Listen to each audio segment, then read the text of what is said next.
Evan, shoot test and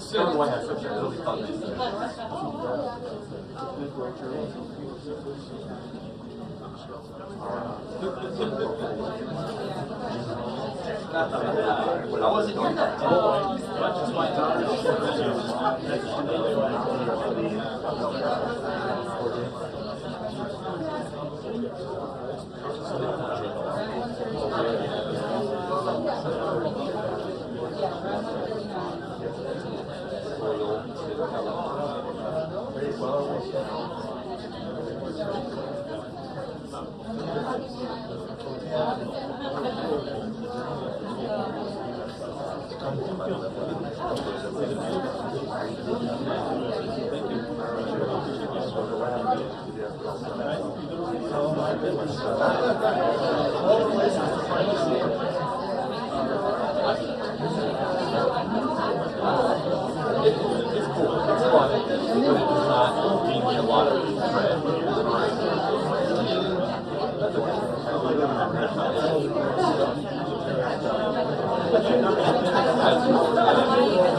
try to get back.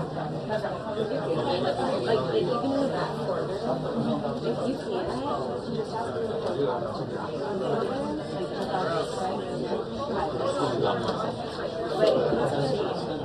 yeah. Well, we're right there, yeah. What's up?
great spot. Caitlin Collins, what the hell? Caitlin Collins, the queen of CNN. You are now back home. How does it feel? You're back home. Feels good? It's purple. Okay. Okay.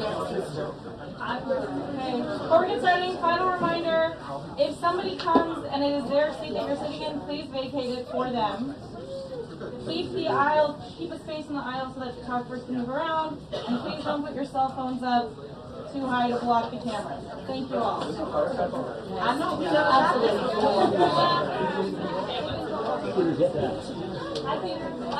Zero pass. Yes, I do.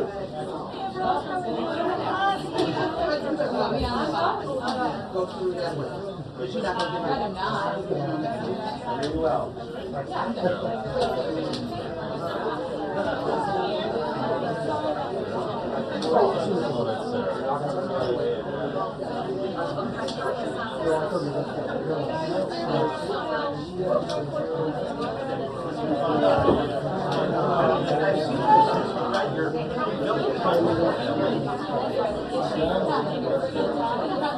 Aren't you glad I did?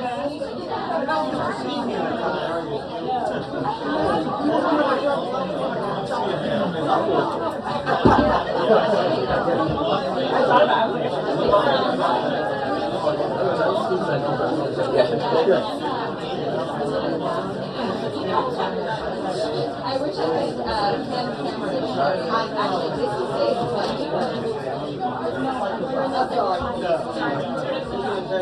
yeah. Right.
Of course. And I said,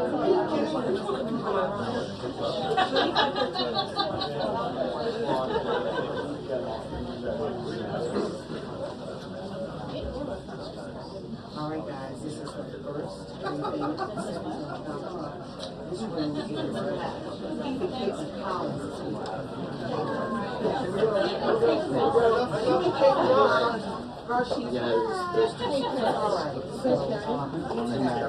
Now, up to you guys. I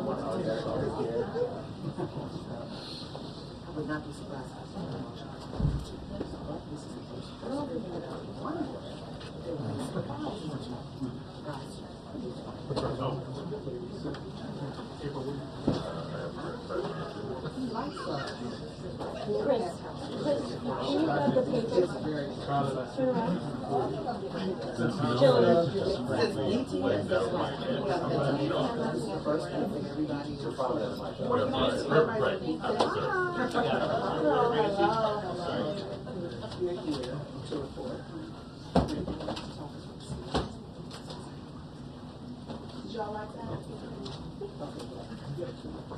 I'm tweeting it. Well, no, I'm IGN.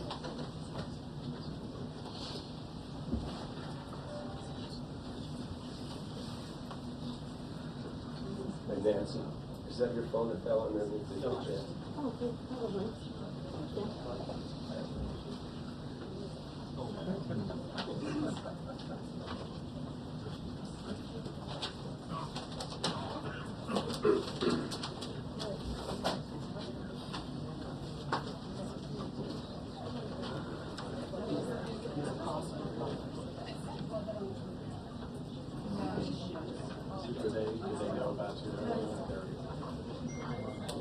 course, that's the question. That remains to be seen. Obviously, White House briefings were a huge point of interest in the first Trump administration, and I can tell you it seems to be the way today. This is a very packed briefing room. It is essentially a standing room only around the seats that you are seeing here, and that is because we are expecting the White House Press Secretary, Karoline Leavitt, to come out at any moment and take questions from reporters.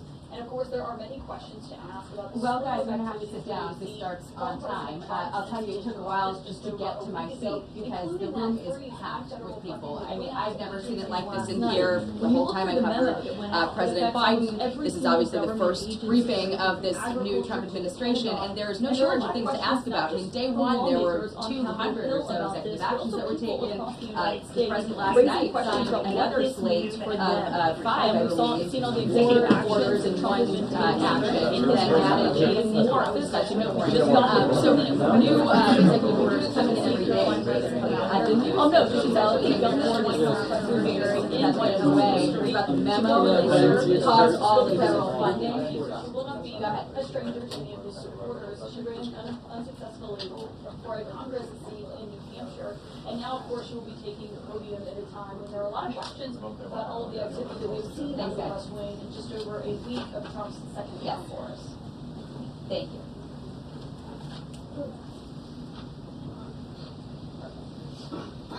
Thank you.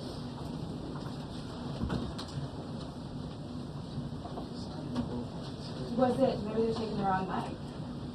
Okay, they just put you my warning, so I'm just going to They were hearing shotgun audio, I think. Here. I'm gonna sit down until otherwise told. Is it hard to do?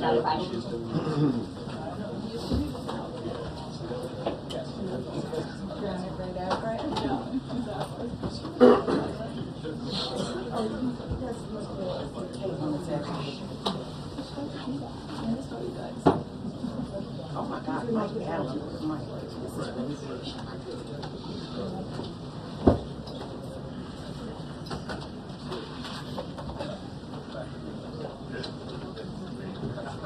Mr. Allen, we can see your green card number on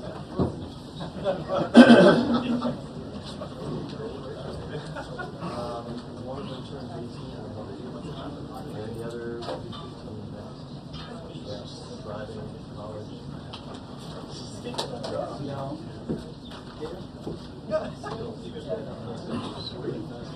Maybe the cast for that one.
I'm not it.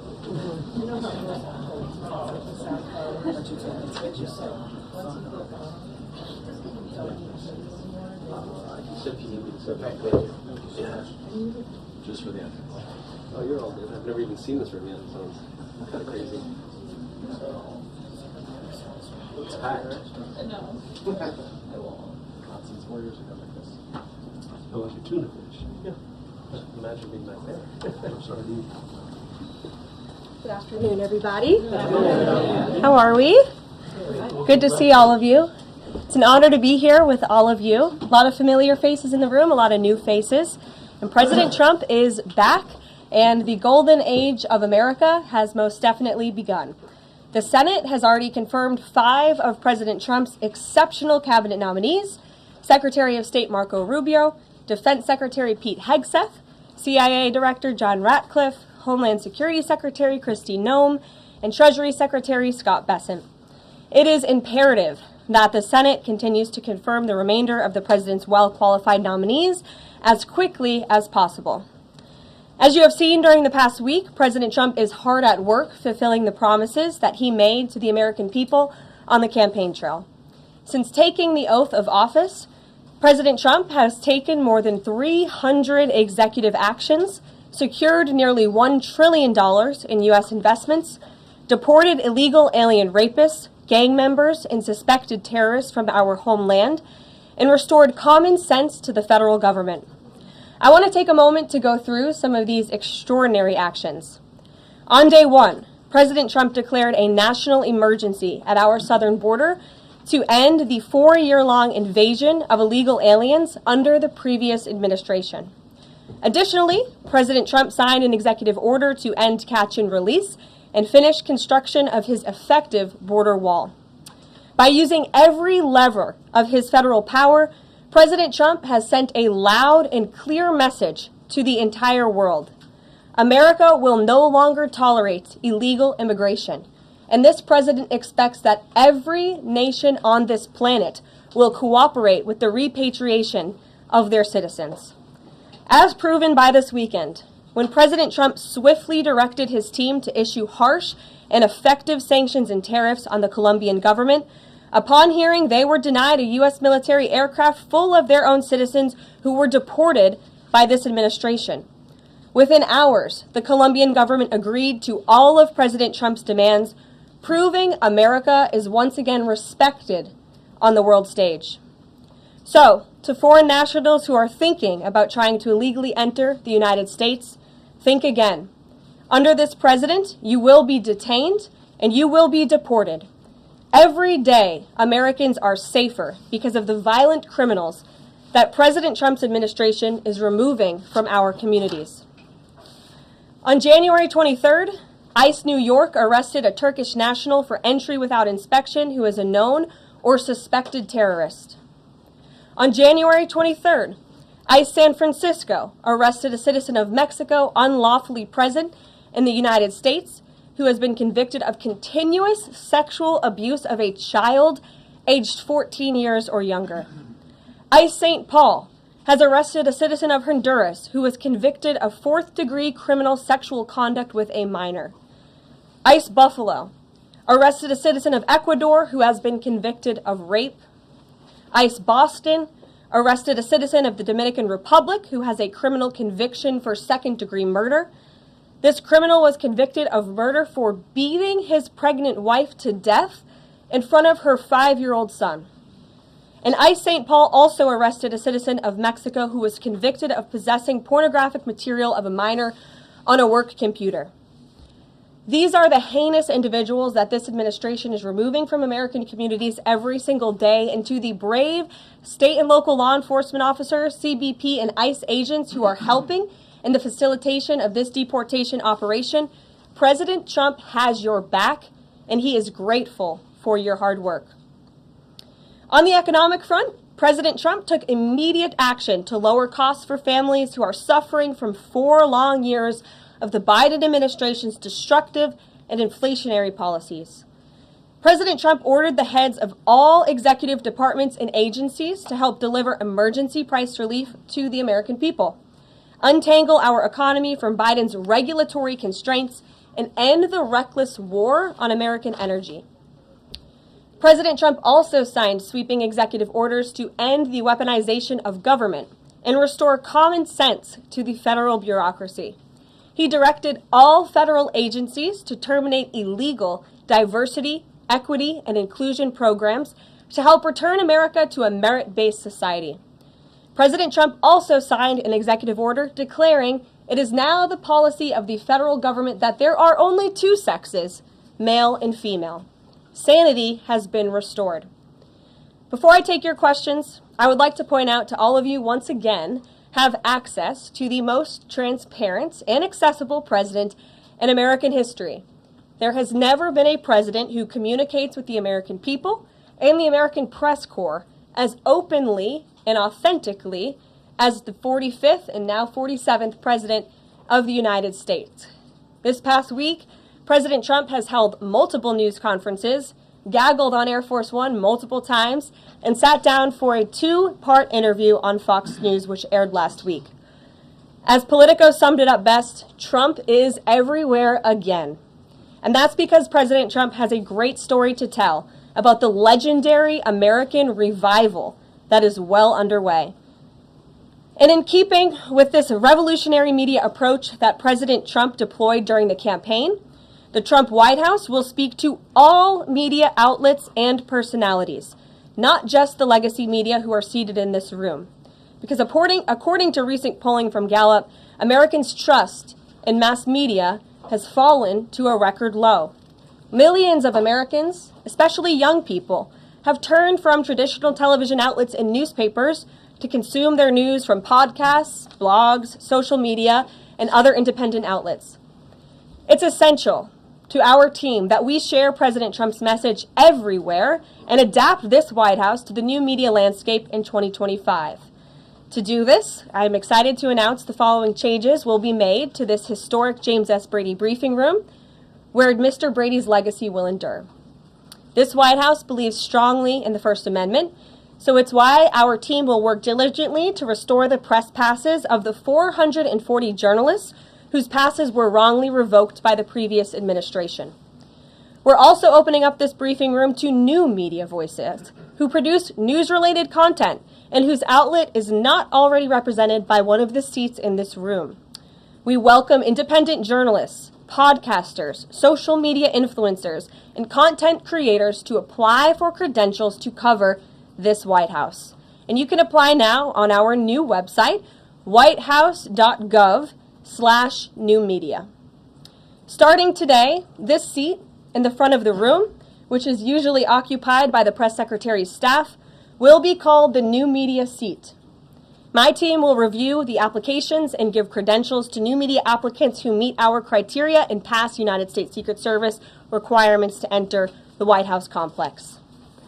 So in light of these announcements, our first questions for today's briefing will go to these new media members whose outlets, despite being some of the most viewed news websites in the country, have not been given seats in this room. And before I turn to questions, I do have news directly from the President of the United States that was just shared with me in the Oval Office from President Trump directly, an update on the New Jersey drones. After research and study, the drones that were flying over New Jersey in large numbers were authorized to be flown by the FAA for research and various other reasons.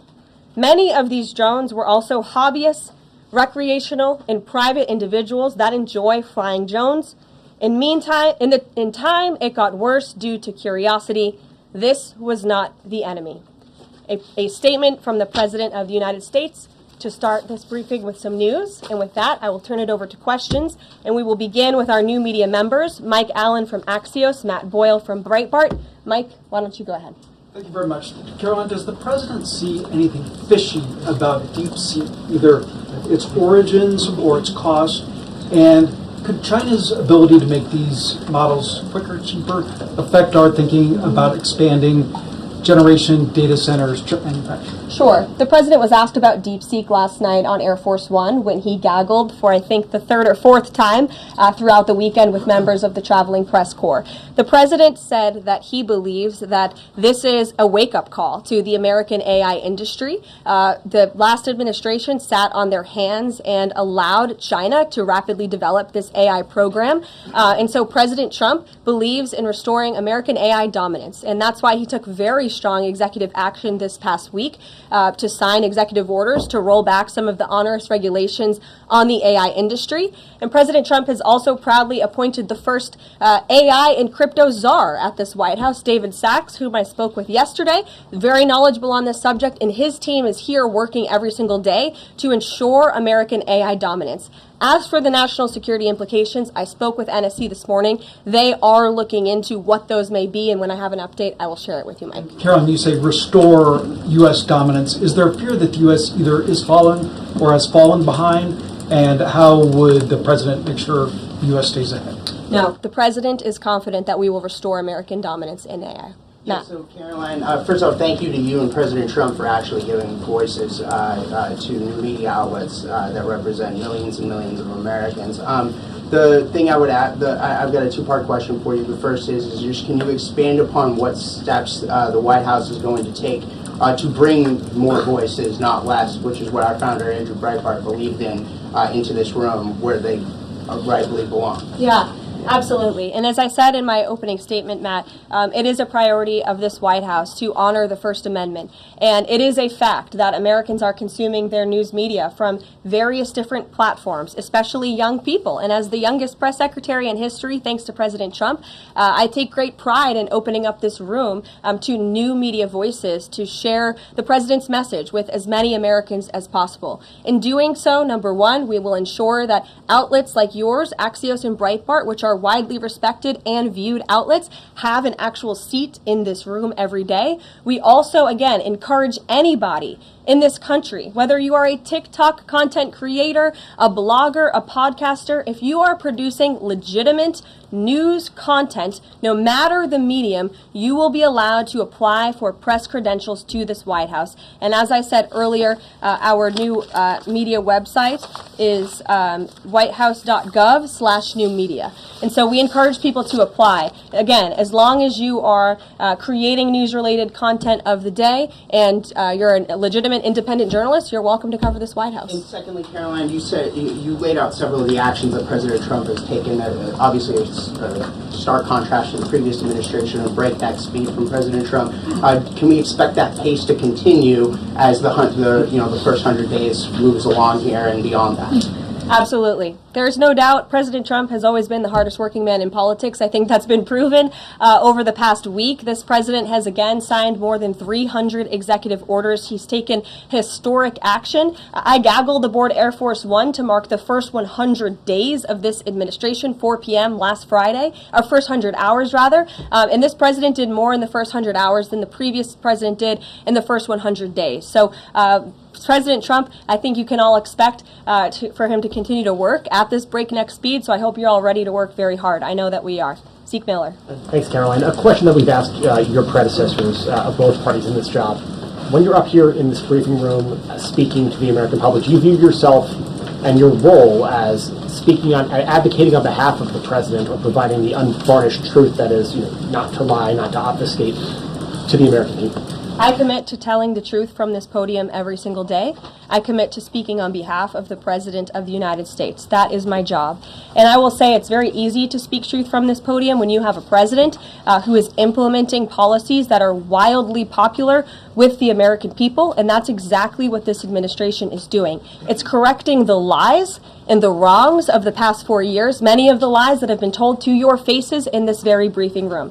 I will not do that. But since you brought up truth, Zeke, I would like to point out, while I vow to provide the truth from this podium, we ask that all of you in this room hold yourselves to that same standard. We know for a fact there have been lies that have been pushed by many legacy media outlets in this country about this president, about his family, and we will not accept that. We will call you out when we feel that your reporting is wrong or there is misinformation about this White House. So, yes, I will hold myself to the truth, and I expect everyone in this room to do the same. And Caroline, just on a substantive question, yesterday the White House Office of Management and Budget directed across the board freeze subsidies for individual assistance, we understand, to federal grants. It's caused a lot of confusion around the country among Head Start providers, among providers services to homeless veterans, Medicaid providers, states saying they're having trouble accessing the portal. Could you help us clear up some of the confusion, Yes. give some certainty to folks, and also is that uncertainty, how does that uncertainty service the president's voters? Well, I think there's only uncertainty in this room amongst the media. There's no uncertainty in this building. So let me provide the certainty and the clarity that all of you need. This is not a blanket pause on federal assistance and grant programs from the Trump administration. Individual assistance, that includes, I'm not naming everything that's included, but just to give you a few examples, Social Security benefits, Medicare benefits, food stamps, welfare benefits, assistance that is going directly to individuals will not be impacted by this pause. And I want to make that very clear to any Americans who are watching at home who may be a little bit confused about some of the media reporting. This administration, if you are receiving individual assistance from the federal government, you will still continue to receive that. However, it is the responsibility of this president and this administration to be good stewards of taxpayer dollars. That is something that President Trump campaigned on. That's why he has launched DOGE, the Department of Government Efficiency, who is working alongside OMB. And that's why OMB sent out this memo last night, because the president signed an executive order directing OMB to do just this. And the reason for this is to ensure that every penny that is going out the door is not conflicting with the executive orders and actions that this president has taken. So what does this pause mean? It means no more funding for illegal DEI programs. It means no more funding for the Green New scam that has cost American taxpayers tens of billions of dollars. It means no more funding for transgenderism and wokeness across our federal bureaucracy and agencies. No more funding for Green New Deal social engineering policies. Again, people who are receiving individual assistance, you will continue to receive that. And President Trump is looking out for you by issuing this pause because he is being good steward of your taxpayer dollars. Thanks, Caroline. Sure. How long is this pause going to last, and how is the Trump administration recommending that organizations that rely on federal funding make payroll, pay their rent in the meantime? It is a temporary pause, and the Office of Management and Budget is reviewing the federal funding that has been going out the door. Again, not for individual assistance, but for all of these other programs that I mentioned. I also spoke with the incoming director of OMB this morning, and he told me to tell all of you that the line to his office is open for other federal government agencies across the board, and if they feel that programs are necessary and in line with the president's agenda, then the Office of Management and Budget will review those policies. I think this is a very responsible measure. Again, the past 4 years, we've seen the Biden administration spend money like drunken sailors. It's a big reason we've had an inflation crisis in this country, and it's incumbent upon this administration to make sure, again, that every penny is being accounted for honestly. Why impose this pause with so little notice? Why not give organizations more time to plan for the fact that they are about to lose, in some cases, really crucial federal funding, at least for a period of time? There was notice. It was the executive order that the president signed. There's also a freeze on hiring, as you know, a regulatory freeze, and there's also a freeze on foreign aid. And this is, again, incredibly important to ensure that this administration is taking into consideration how hard the American people are working. And their tax dollars actually matter to this administration. You know, just during this pause, DOGE and OMB have actually found that there was $37 million that was about to go out the door to the World Health Organization, which is an organization, as you all know, that President Trump, with the swipe of his pen in that executive order, is no longer wants the United States to be a part of. So that wouldn't be in line with the president's agenda. DOGE and OMB also found that there was about to be 50 million taxpayer dollars that went out the door to fund condoms in Gaza. That is a preposterous waste of taxpayer money. So that's what this pause is focused on, being good stewards of tax dollars. And so this doesn't affect Meals on Wheels or Head Start or disaster aid? Again, it does not affect individual assistance that's going to Americans. To follow up on Nancy, do you think there will be a list of who is affected and how much money is affected? How will these contractors and organizations know if they are actually having their funding frozen? And then secondly, if you're willing, can you just clarify, is the end goal of this to essentially challenge Congress or to prove that the president can withhold federal funding? In other words, is this an attempt to pick a fight to prove that he can do this? No, absolutely not. As it says right here in the memo, which I have, and I'd encourage all of you to read it, it says the American people elected President Trump to be the president of the United States and gave him a mandate to increase the impact of every federal dollar. This memo requires federal agencies to identify and review all federal financial assistance programs and supporting activities consistent with the president's policies and requirements. The American people gave President Trump an overwhelming mandate on November 5th, and he's just trying to ensure that the tax money going out the door in this very bankrupt city actually aligns with the will and the priorities of the American people. So will there be a Yes. Welcome. You look great. You're doing a great job. You talked about transparency. and some of us in this room know how just transparent President Trump has been the last 5 or 6 years. I think you'll do the same. My question is, do you think this latest incident with the president of Colombia is indicative of the global, powerful respect they have for President Trump moving forward, not only to engage in economic diplomacy with these countries, but also world peace? Absolutely. I'll echo the answer that the president gave on Air Force One last night when he was asked a very similar question by one of your colleagues in the media. This signifies peace through strength is back. And this president will not tolerate illegal immigration into America's interior. And he expects every nation on this planet, again, to cooperate with the repatriation of their citizens who illegally entered into our country and broke America's laws. Won't be tolerated. And as you saw, the Colombian government quickly folded and agreed to all of President Trump's demands. Flights are underway once again. 2 questions on deportations, if I may. President Trump had said on the campaign trail that he would deport pro-Hamas students who are here on visas. And on his first day in office, he signed an executive order that said, quote, "The U.S. must ensure that admitted aliens and aliens otherwise already present in the U.S. do not bear hostile attitudes towards its citizens, culture, government, institutions, or founding principles." So should we take this executive order as Trump saying he would be open to deporting those students who are here on visas but, hold pro-Hamas sympathies? The president is open to deporting individuals who have broken our nation's immigration laws. So if they are here illegally, then certainly he is open to deporting them. And that's what this administration is hard at work at doing. We receive data from DHS and from ICE every single day.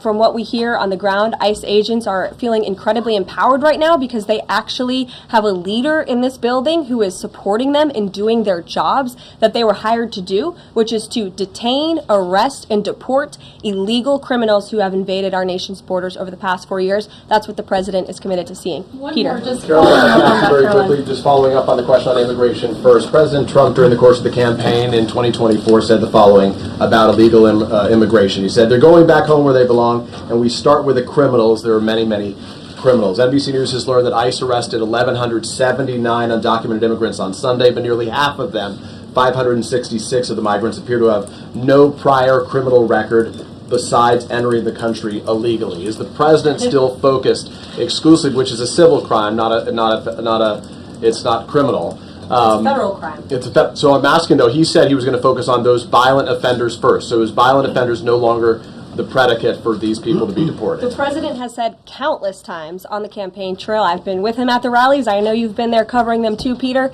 that he is focused on launching the largest mass deportation operation in American history of illegal criminals. And if you are an individual, a foreign national, who illegally enters the United States of America, you are, by definition, a criminal. And so therefore, you are subject to deportation. I apologize for interrupting. So to be clear, it's not that violent criminals do not receive precedence in terms of the deportations taking place. The president has also said two things can be true at the same time. We want to deport illegal criminals, illegal immigrants from this country, but the president has said that, of course, the illegal criminal drug dealers, the rapists, the murderers, the individuals who have committed heinous acts on the interior of our country and who have terrorized law-abiding American citizens, absolutely, those should be the priority of ICE, but that doesn't mean that the other illegal criminals who entered our nation's borders are off the table. Understood. Then let me ask you a separate question about the confusion that still exists across the country right now as it relates to the freeze or pause as it's described.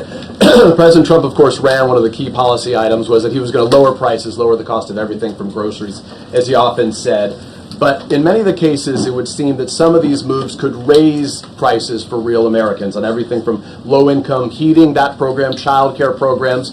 Will nothing that the president's doing here in terms of the freeze in these programs raise prices on ordinary Americans? What particular actions are you referring to that I'm would... referring to LHEAP right now. That's the low-income heating program, for example. We can talk about... There's no clarity, so I could refer to a lot of them. We don't know what they are specifically. Can you tell us that LHEAP is not one of those affected? So you're asking a hypothetical based on programs that you can't even identify. I just identified. What I can tell you just to be clear, since you guys haven't identified, let's do it together just for Americans at home. Medicaid, is that affected? I gave you a list of examples: Social Security, Medicare, welfare benefits, food stamps that will not be impacted by this federal pause. I can get you the full list after this briefing from the Office of Management and Budget. But I do want to address the cost cutting. Because that's certainly very important, and cutting the cost of living in this country. President Trump has taken historic action over the past week to do that.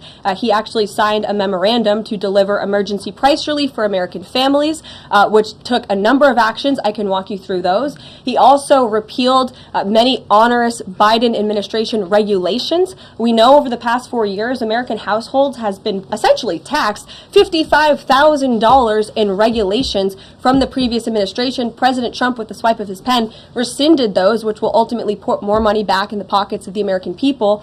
So deregulation is a big deal. And then when it comes to energy, I mean, the president signed an executive order to declare a national energy emergency here at home, which is going to make America energy dominant. We know that energy is one of the #1 drivers of inflation. And so that's why the president wants to increase our energy supply to bring down costs for Americans. The Trump energy boom is incoming, and Americans can expect that. Please share that. Thank you. Caroline, I think some of the confusion I think may be here with this pause on federal funding. You've made it clear you're not stopping funds that go directly to individuals, but there certainly are lots of organizations that receive funding and then may pass along a benefit. Meals on Wheels, for one.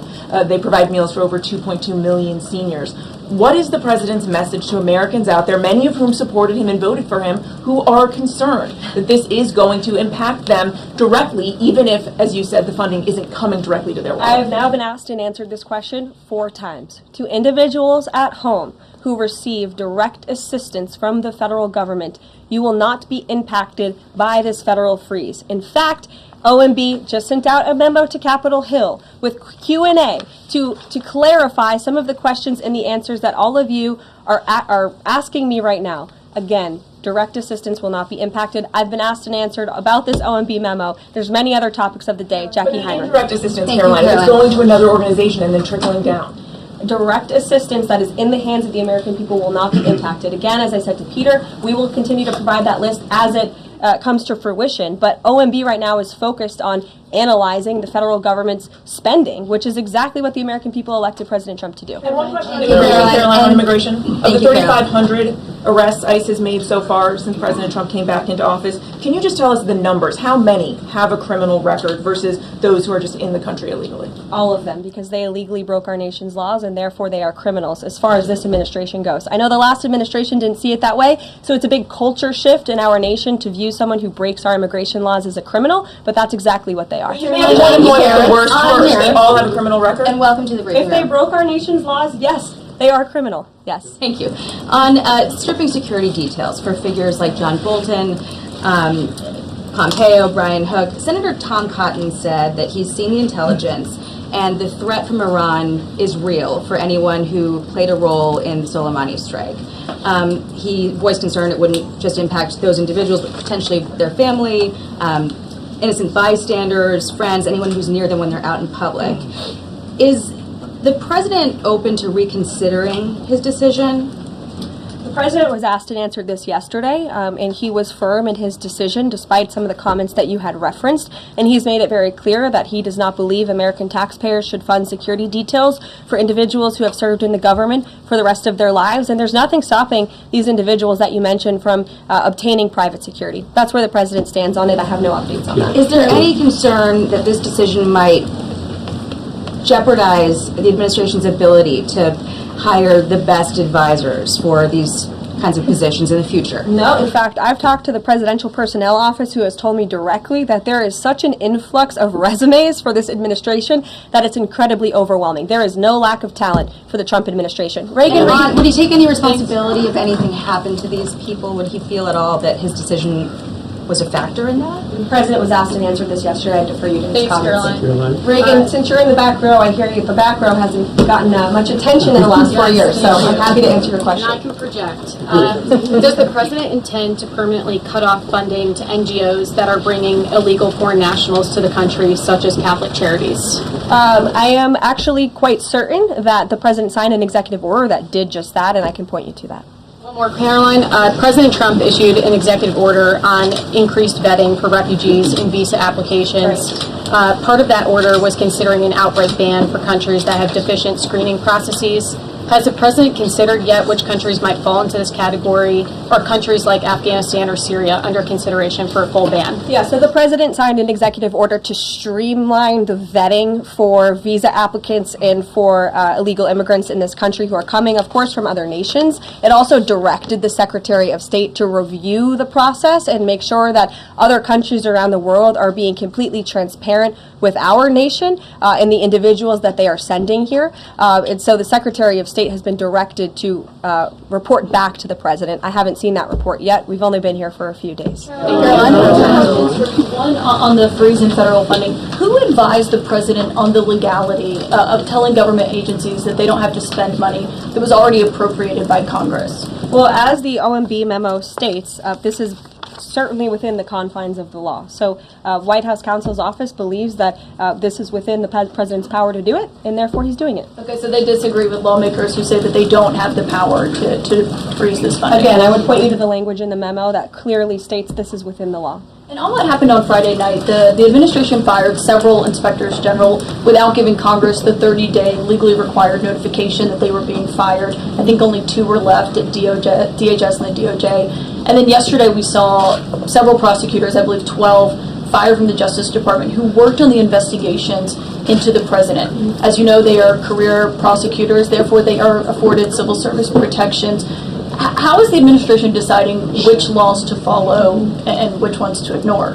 So it is the belief of this White House and the White House counsel's office that the president was within his executive authority to do that. He is the executive of the executive branch, and therefore he has the power to fire anyone within the executive branch that he wishes to. There's also a case that went before the Supreme Court in 2020, Scala Law LLC versus the Customs, Bureau Protection. I would advise you to look at that case, and that's the legality that this White House is resting on. So you're confident that if they bring lawsuits against you, the prosecutors who were fired, that they will succeed? We will win in court. And yes. Did he personally direct this, given they worked on the classified documents investigation and the election interference investigation? This was a memo that went out by the Presidential Personnel Office, and the president is the leader of this White House. So yes. Yes. Caroline. Thank you. Congrats on your first day on the podium. Thank you. President Trump ended funding for UNRWA and also designated the Houthis a foreign terrorist organization. That's right. Both were decisions that the previous administration had reversed. So here's my question. Will there be an investigation into who gave the previous administration this terrible advice? Well, that's a very good point. I haven't heard discussions about such an investigation, but it wouldn't be a bad idea considering that the Houthis certainly are terrorists. They have launched attacks on U.S. naval ships across this world, and so I think it was a very wise move by this administration to redesignate them as a terrorist group, because they are, and I think it was a foolish decision by the previous administration to do so. As for an investigation, I'm not sure about that, but it's not a bad idea. Thank you for the question. I appreciate it. Can you give us an update on the president's plans for his tariff agenda? He spoke a lot about this yesterday, and there's a couple of dates coming up that he's spoken to. Number one, February 1st, he's alluded to both the potential for tariffs for Canada and Mexico, but also China to take effect on those days. What's he thinking about that? Yeah. Should those countries expect that on the Again, first? he was asked and answered this question this past weekend when he took a lot of questions from the press, and he said that the February 1st date for Canada and Mexico still holds. What about the China 10% tariff that he also had mused about last Tuesday going into effect on the same day? Yep, the president has said that he is very much still considering that for February 1st. Yesterday he talked also about sectoral tariffs on, for instance, pharmaceuticals as well as semiconductor computer chips. He talked about steel, aluminum, and copper. What's the timeline on those? Is that a similar sort of coming days thing? Yeah, so when the president talked about that in his speech yesterday, that actually wasn't a new announcement. That was within a presidential memorandum that he signed in one of the first days here in the White House on his America First trade agenda. So there's more details on those tariffs in there. As far as a date, I don't have a specific date to read out to you, but the president is committed to implementing tariffs effectively, just like he did in his first term. Finally, he also was asked on the plane when he gaggled about the potential for a universal tariff. He was asked maybe about 2.5%. There was a report about that. He said he wanted much bigger than that. Should we understand that these tariffs would add up? You know, in other words, you might have country-specific tariffs like Canada, Mexico, China. You might have sectoral tariffs like on pharmaceuticals, as well as a potential universal tariff on top of that? Do these stack on one or the other, or would one sort of take precedence over another? All I can point you to is what the president has said on this front. The February 1st date for Canada and Mexico, also the China tariff that he has discussed. He rejected the 2.5% tariff. He said that was a little bit too low. He wants it to be higher. I'll leave it to him to make any decisions on that front. Phil Wegman. What the Mexicans and Canadians have done so far, do you have any comment on whether that has met the bar and what he wants to see on fentanyl? Thank you. I won't get ahead of the president again on advocating to foreign nations on what they should or shouldn't do to get away from these tariffs. The president has made it very clear, again, that he expects every nation around this world to cooperate with the repatriation of their citizens. And the president has also put out specific statements in terms of Canada and Mexico when it comes to what he expects in terms of border security. We have seen a historic level of cooperation from Mexico, but again, as far as I'm still tracking, and that was last night talking to the president directly, February 1st is still on the books. Phil. Thank you, Caroline. Quick programming note and then a question on taxes. Well, in terms of programming, should we expect to see you here every day? How frequently will these press briefings be? It is a good question, April. So look, the president, as you know, is incredibly accessible. First day here, he wanted all of you in the Oval Office. You got a 60-minute press conference with the leader of the free world while he was simultaneously signing executive orders. I may add that's pretty impressive. I don't think the previous office holder would be able to pull such a thing off. So look, the president is the best spokesperson that this White House has, and I can assure you that you will be hearing from both him and me as much as possible. And then a question about tax cuts. The president has promised to extend the tax cuts from the previous term. I'm curious, does the president support corresponding spending cuts as some Republicans have called for in Congress? And will the new Treasury Secretary be leading those negotiations with the Hill as Mnuchin did during the first administration? The president is committed to both tax cuts and spending cuts, and he has a great team negotiating on his behalf, but there's no better negotiator than Donald Trump, and I'm sure he'll be involved in this reconciliation process as it moves forward. Caroline, in the announcement that you made last night on the Iron Dome, it said the president had directed that the United States will build this Iron Dome. Yeah. When you read into the executive order, it seemed short of that. It asked for a series of studies and reports back from. Can you tell us whether the president has directed this? And if he is as concerned on this issue, why the suspensions that we saw listed by OMB included so many different nuclear programs, non-proliferation programs, programs to blend down nuclear weapons, and so forth? First of all, when it comes to the Iron Dome, the executive order directed the implementation of an Iron Dome. It also, as you said, kind of directed research and studies to see if or how the United States can go about doing this, particularly the Department of Defense. When it comes to the other question that you asked about those specific programs, again, I would say this is not a ban. This is a temporary pause and a freeze to ensure that all of the money going out from Washington, D.C. is aligned with the president's agenda. And as the Office of Management and Budget has updates on what will be kickstarted once again, I will provide those to you. Just clarify for a sec what you were saying before on Medicaid. It wasn't clear to me whether you were saying that no Medicaid would be cut off. Obviously, a lot of this goes to states before it goes to individuals and so forth. So are you guaranteeing here that no individual now on Medicaid would see a cutoff because of the pause? I'll check back on that and get back to you. John. Thanks a lot, Caroline. As you know, in the first week that the president was in office, signed an executive order as it relates to birthright citizenship, trying to eliminate that. Now, 22 state attorney generals have said that this is unconstitutional. A federal judge has just agreed with their argument. What's the administration's argument for doing away with birthright citizenship? The folks that you mentioned have a right to have that legal opinion, but it is in disagreement with the legal opinion of this administration. This administration believes that birthright citizenship is unconstitutional, and that is why President Trump signed that executive order. Illegal immigrants who come to this country and have a child are not subject to the laws of this jurisdiction. That's the opinion of this administration. We have already appealed the lawsuit that was filed against this administration, and we are prepared to fight this all the way to the Supreme Court if we have to, because President Trump believes that this is a necessary step to secure our nation's borders and protect our homeland. On foreign policy, if I may, the president's commitment to the NATO Defense Alliance, is it as strong as the prior administration? Is it the same as when he served as president in his first term in office? As long as NATO pays their fair share, and President Trump has called on NATO allies to increase their defense spending to 5%. You actually saw the head of NATO at Davos last week on Bloomberg television saying that President Trump is right, and if Europe wants to keep itself safe, they should increase their defense spending. I would just add that there was no greater ally to our European allies than President Trump in his first term. The world for all nations in Europe and of course here at home was much safer because of President Trump's peace through strength diplomatic approach. Thank you, Caroline, and it's great to finally be called on as well in the briefing room. I appreciate that. Of course, we know President Trump just got back from North Carolina and California meeting with victims of natural disasters.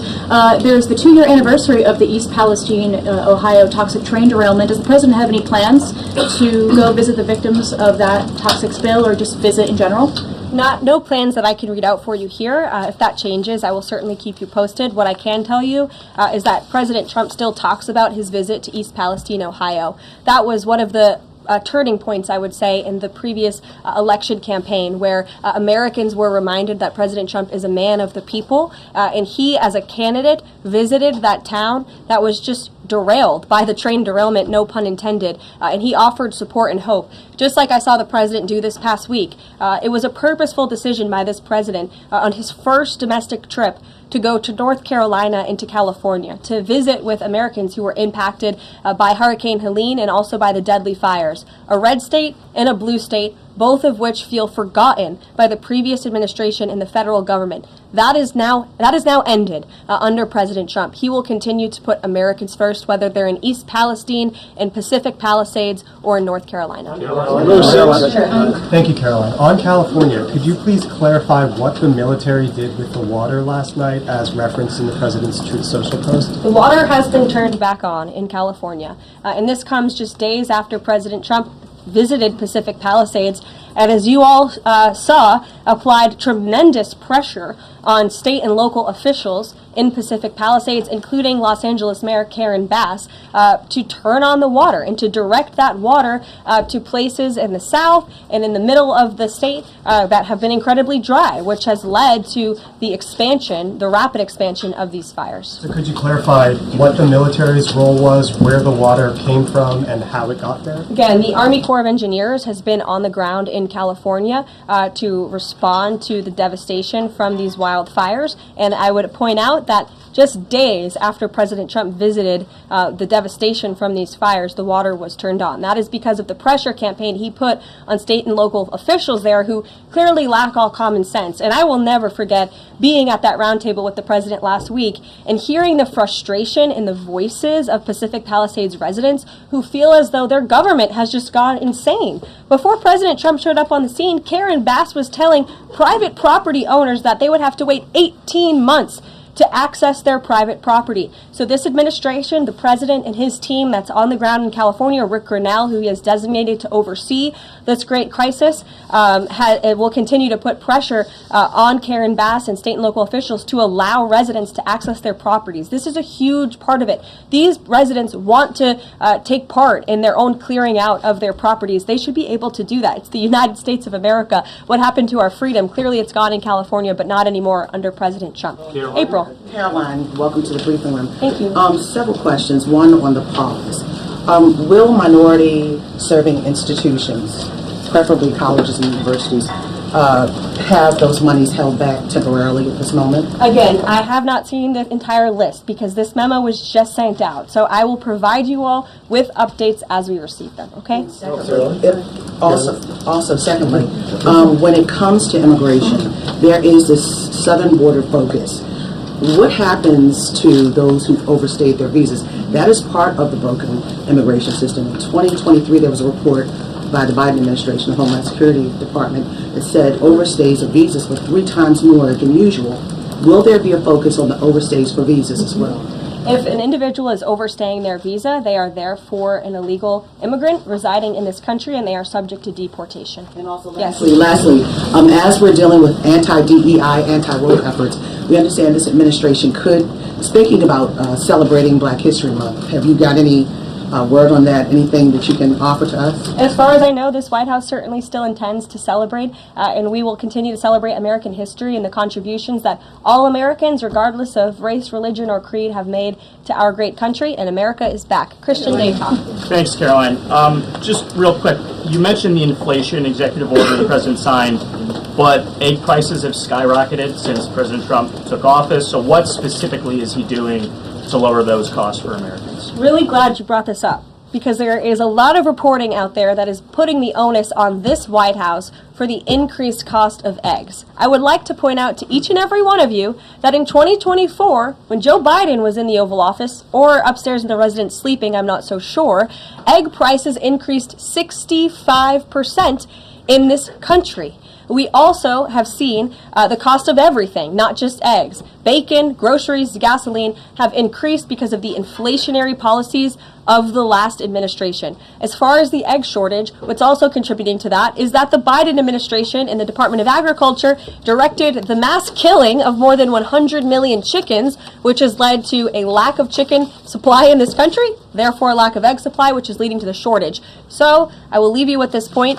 This is an example of why it's so incredibly important that the Senate moves swiftly to confirm all of President Trump's nominees, including his nominee for the United States Department of Agriculture, Brooke Rollins, who is already speaking with Kevin Hassett, who's leading the economic team here at the White House, on how we can address the egg shortage in this country. As for costs, I laid out the plethora of ways that President Trump has addressed saving costs for the American people over the past week. He looks forward to continuing doing that in the days ahead. One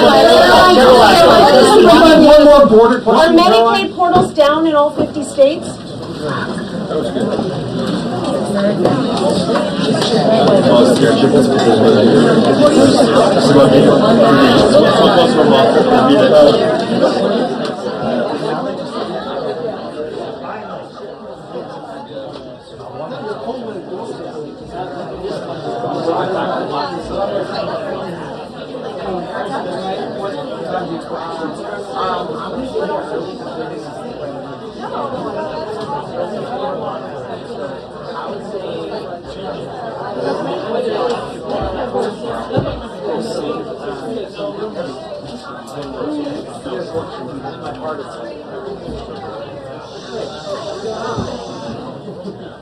You want me to get a card down for you?